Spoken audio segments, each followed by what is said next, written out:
انہوں نے دریائے فرات عبور کیا اور بڑی تیز رفتار سے دریا کے کنارے پیش قدمی جاری رکھی۔ انہوں نے دیکھ بھال کے لیے جو آدمی آگے بھیج رکھے تھے وہ اپنی اطلاعات قاصدوں کے ذریعے بھیج رہے تھے۔ انبار میں خالد بن ولید اپنے ایک نائب سالار زبرقان بن بدر کو چھوڑ آئے تھے۔ عین التمر 10 میل دور رہ گیا تھا۔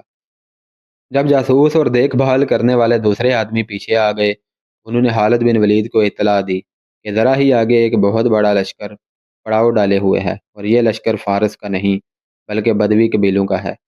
اس لشکر کا سالار اعلیٰ عقا بن ابی عقا ہے اور اس کا نائب حذیل ہے۔ خالد بن ولید نے اپنے لشکر کو روک لیا اور خود آگے دیکھنے گئے۔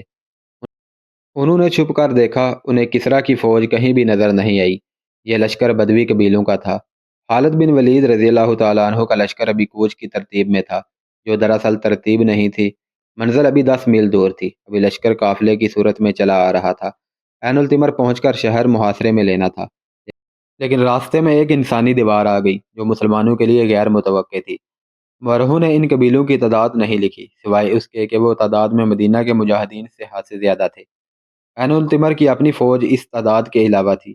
اس طرح مسلمانوں کا مقابلہ کم از کم 3 گنا طاقتور دشمن سے تھا۔ خالد بن ولید نے فوراً اپنے لشکر کو 3 حصوں میں تقسیم کیا۔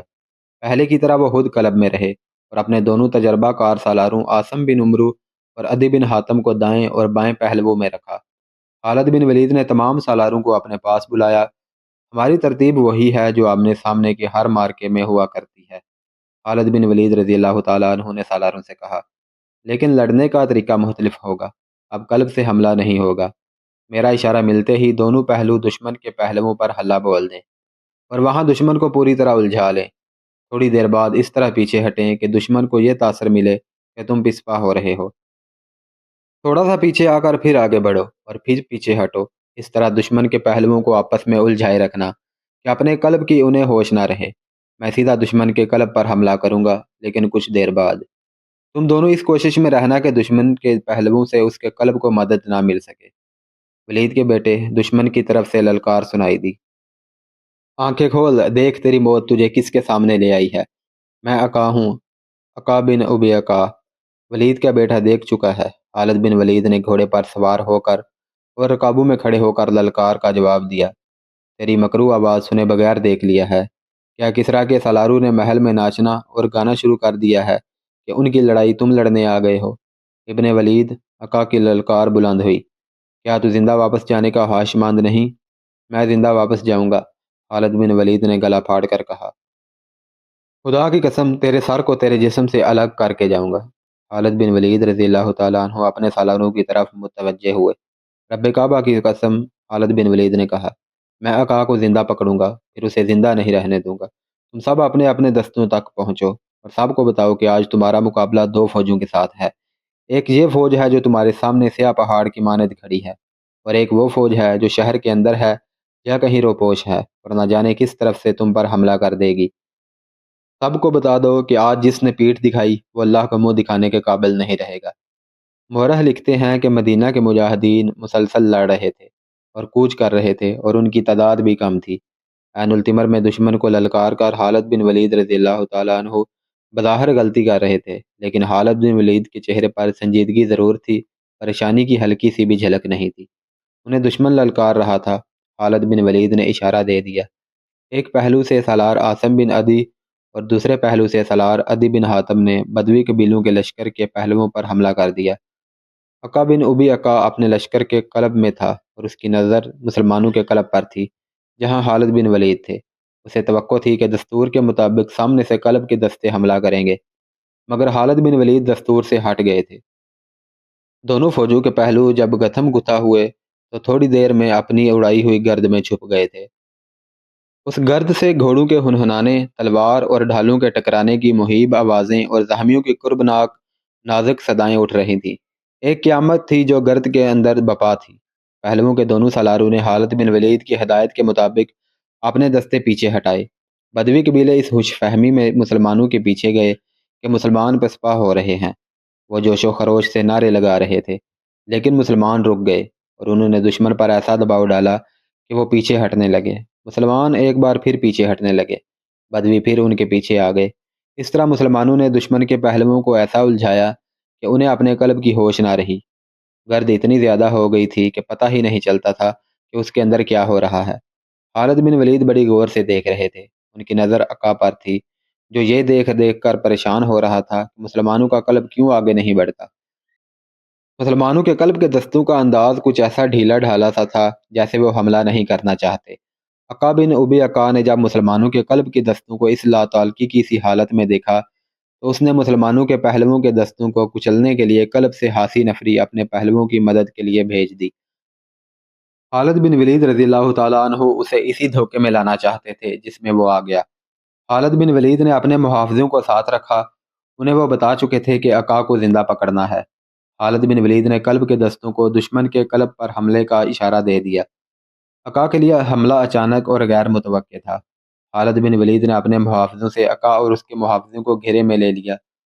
عقا کے محافظ بے جگری سے لڑ رہے تھے، مسلمانوں کو وہ قریب نہیں آنے دے رہے تھے۔ عقا ان کے درمیان میں تھا۔ مسلمانوں کے دستوں نے بدوی قبائلیوں کے پاؤں اکھاڑ دیے۔ عقا بھاگ نکلنے کی کوشش کر رہا تھا۔ سامنے آ عقا، خالد بن ولید رضی اللہ تعالیٰ عنہ نے اسے للکارا، تو مجھے قتل کرنا چاہتا تھا؟ بعض مورخوں نے لکھا ہے کہ خالد بن ولید نے کمند پھینک کر عقا کو پکڑ لیا، لیکن مورخوں کی اکثریت کی تحریروں سے پتہ چلتا ہے کہ عقا خالد بن ولید کی للکار پر مقابلے میں آ گیا۔ دونوں گھوڑوں پر سوار تھے۔ عقا کو تاریخ نے ماہر جنگجو اور تیز دان قرار دیا ہے۔ مستند یہی ہے کہ خالد بن ولید اور عقا کے درمیان بڑا سخت مقابلہ ہوا۔ خالد بن ولید کو اللہ کے رسول صلی اللہ علیہ وسلم نے اللہ کی تلوار کا خطاب عطا کیا تھا۔ انہوں نے عقا کا ہر وار بچایا اور موقع کی تلاش میں رہے۔ انہیں جو ہی موقع ملا عقا کو گھوڑے سے گرا دیا۔ خالد بن ولید اپنے گھوڑے سے کود کر اترے۔ عقا بھی سنبھل ہی رہا تھا کہ خالد بن ولید کی تلوار کی نوک عقا کے پہلوؤں کے ساتھ لگ چکی تھی۔ اس کے ساتھ ہی خالد بن ولید کے 3-4 محافظوں نے برچھیوں کی انیاں عقا کے جسم کے ساتھ لگا دیں۔ عقا نے ہتھیار ڈال دیے۔ اس کے کئی محافظ ہلاک اور زخمی ہو چکے تھے۔ جو بچ گئے وہ بھاگ اٹھے۔ فوراً یہ خبر بدوی قبائل تک پہنچ گئی کہ ان کا سردار اعلیٰ ہتھیار ڈال چکا ہے۔ یہ افواہ بھی پھیل گئی کہ عقا مارا گیا ہے۔ ادھر مسلمانوں کے سالار عاصم اور عدی دشمن کے پہلوؤں کے دستوں کا بہت نقصان کر چکے تھے۔ اس خبر کے ساتھ ہی کہ عقا مارا گیا یا پکڑا گیا ہے، پہلوؤں کے سپاہی پسپا ہونے لگے۔ تھوڑی دیر تک صورتحال یہ ہو گئی کہ بدوی ایک ایک دو دو عین التمر کی طرف بھاگے جا رہے تھے۔ عقا خالد بن ولید کا قیدی تھا، لیکن وہ پریشان نہیں تھا۔ اسے توقع تھی کہ عین التمر کی فارسی فوج اس کی مدد کے لیے پابرکاب ہو گئی ہوگی اور آ ہی رہی ہوگی۔ وہ مسلمانوں کی حالت دیکھ دیکھ کر خوش ہو رہا تھا۔ مسلمان تھک کر نڈھال ہو چکے تھے۔ خالد بن ولید نے اپنے قاصدوں کو بلایا، تمام سلاروں اور کمانداروں کو پیغام دو کہ بدوی قبائل کی پسپائی کو ابھی اپنی فتح نہ سمجھیں۔ خالد بن ولید نے قاصدوں سے کہا، ابھی مال غنیمت کی طرف بھی نہ دیکھیں۔ ایک اور فوج آ رہی ہے، وہ تازہ دم ہوگی، اس کے مقابلے کے لیے تیار رہو۔ یہ تو معلوم ہی نہیں تھا کہ مہرا بن بہرام کی فوج کس طرف سے آئے گی، یا وہ عین التمر میں کلہ بند ہو کر لڑے گی۔ اس فوج پر نظر رکھنے کے لیے مثنی بن حارثہ اپنے چھاپہ مار دستے کے ساتھ عین التمر تک کے علاقے میں موجود اور متحرک تھا۔ اس نے خالد بن ولید کو بار بار یہی پیغام بھیجا تھا کہ آتش پرستوں کی فوج کہیں بھی نظر نہیں آ رہی۔ پھر اس کا یہ پیغام خالد بن ولید تک پہنچا کہ عقا کے قبائلی خوف و ہراس کی حالت میں بھاگ بھاگ کر عین التمر میں پناہ لے رہے ہیں۔ مثنی بن حارثہ کے چھاپہ مار بھاگنے والے بدوی قبیلوں کا تعاقب کر کے انہیں مار رہے تھے۔ جب عقا کے پہلے چند ایک آدمی عین التمر میں داخل ہوئے تو انہیں مہرا کے پاس لے گئے۔ تم موت سے بھاگ کر آئے ہو؟ مہرا نے انہیں کہا، کیا تم نہیں جانتے کہ یہاں بھی تمہارے لیے موت ہے؟ اس نے حکم دیا، لے جاؤ ان بزدلوں کو اور انہیں قتل کر دو۔ کس کس کو قتل کرو گے؟ ایک بدوی نے پوچھا۔ پہلے عقا کو قتل کرو، جس نے ہتھیار ڈال کر سارے لشکر میں بزدلی پھیلائی۔ دوسرے نے کہا، مسلمانوں نے جس طرح حملے کیے انہیں ہمارے سردار سمجھ ہی نہ سکے۔ ایک اور نے کہا، انہوں نے میدان جنگ کی صورتحال ایسے رنگ میں پیش کی کہ مہراں گھبرا گیا۔ مسلمانوں کے لڑنے کے جذبے اور جوش و خروش کو انہوں نے مبالغے سے بیان کیا اور بتایا کہ اپنا جو لشکر مسلمانوں کے ہاتھوں کٹنے سے بچ گیا ہے، شہر کی طرف بھاگا آ رہا ہے، تو کیا ہمارے لیے یہ بہتر نہیں ہوگا کہ ہم مسلمانوں کو وہاں لے جا کر کاٹیں جہاں ان کا دم خم ختم ہو چکا ہو؟ مہرا بن بہرام نے اپنے سالاروں سے کہا، پھر وہ پسپا ہونے کے بھی قابل نہیں رہیں گے۔